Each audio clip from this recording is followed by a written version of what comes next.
1875, in a remote northern settlement called Briar Hollow, hidden among endless pine forest and black marshland, something happened that people would only speak about in whispers. The account was discovered decades later in the attic of an abandoned frontier farmhouse. Brittle, yellowed pages covered in trembling handwriting. The kind of writing that feels less like memory and more like a warning. At the very edge of Blackwater Lake lived an old woman named Martha Crowell. Her cabin leaned with age, its grey timber walls nearly indistinguishable from the surrounding woods. Moss clung to the corners. The windows reflected nothing. The house did not seem built. It seemed grown, as if a tree had once decided to watch. People had whispered about Martha for years. They said she knew things no one was meant to know, that she spoke to shadows, that she could call back those who had already crossed beyond this world. At first, the townsfolk dismissed it as superstition, the usual stories that gather around a woman who lives too long and too far from everyone else. But then the impossible began, and fear crept through Briar Hollow like cold mist rolling in from Blackwater Lake. The first to return was Elias Turner. He had drowned in the lake 3 weeks earlier. They had dragged the shoreline for days, but the water kept what it took.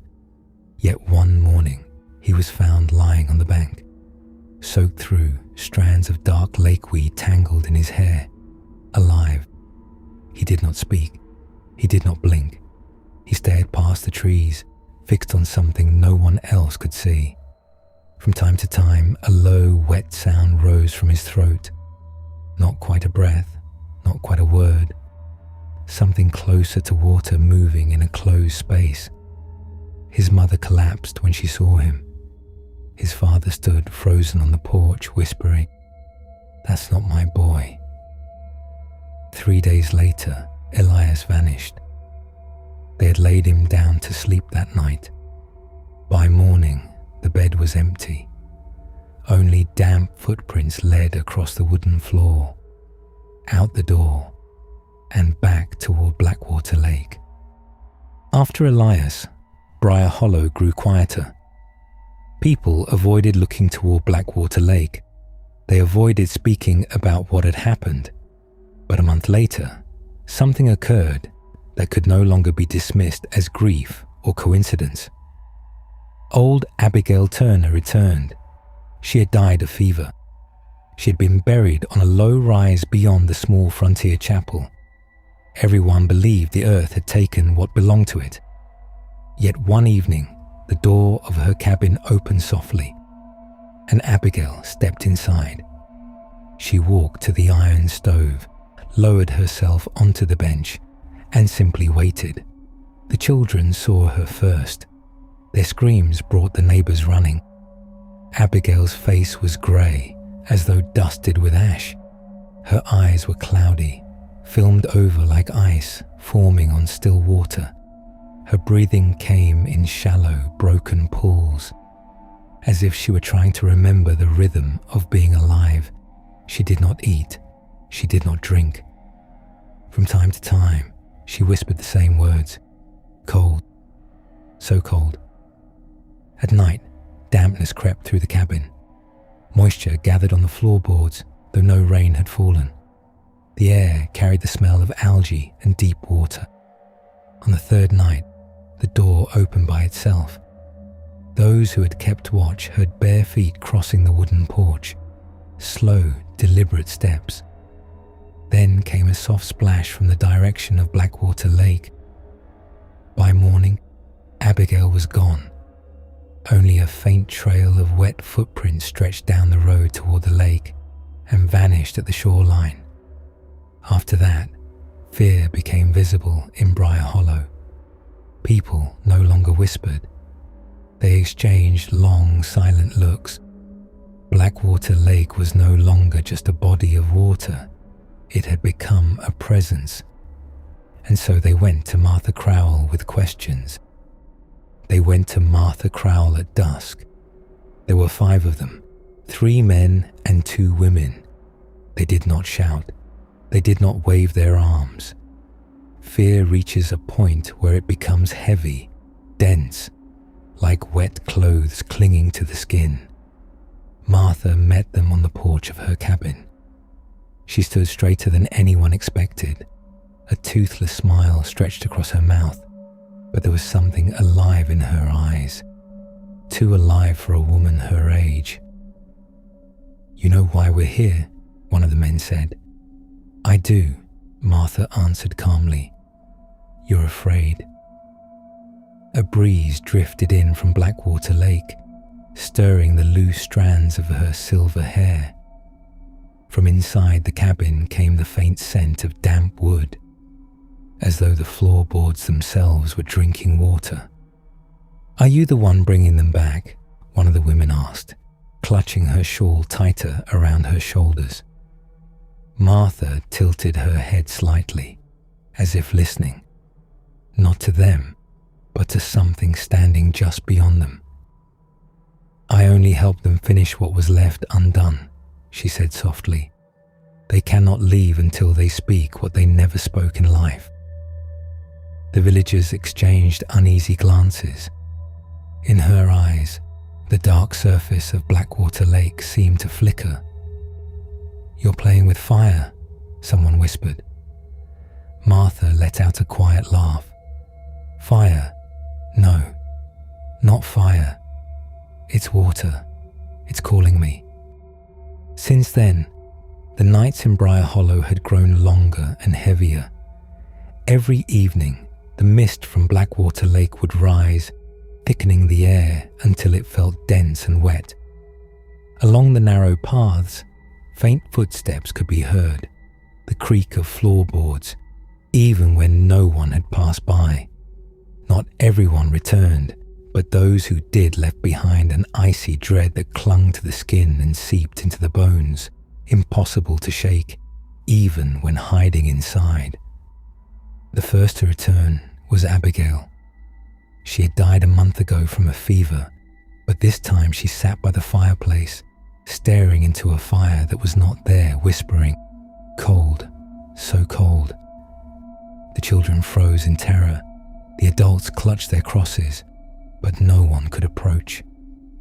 On the 3rd night, she left again. The door opened on its own, and the villagers heard bare footsteps across the porch, followed by the soft splash of water from the lake. Then the drowned, the hanged, and the sick began to return. Each came silently, their eyes empty, their movements slow but deliberate. No words, no pleas. After a few days, they vanished as suddenly as they appeared, leaving only dampness, the smell of mud, and the chilling presence of death. Martha began to change. Her skin smoothed, her hair darkened, her movements became unnaturally precise, as if she had absorbed the strength of all those who returned. She no longer appeared old or frail. Every gesture carried an inhuman grace. Villagers saw her pass, and her shadow stretched long and ominous across the ground, as though the night itself followed her. One night, a scream tore through the village, sharp, piercing, enough to choke even the bravest men. Running outside, the villagers saw smoke pouring from Martha's cabin, although no fire burned. When they rushed inside, she was gone. Only her clothes lay on the floor, and on the wall, scrawled in blood, were the words, "She has gone into the water. She waits." The next morning, the villagers gathered by Blackwater Lake. The water was unnaturally still, mirror-like, reflecting the sky, but strangely wrong. In the center, a dark silhouette emerged.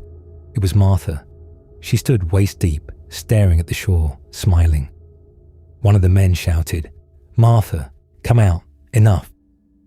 Slowly, she turned her head, and they saw her eyes had become black, as deep as the lake itself.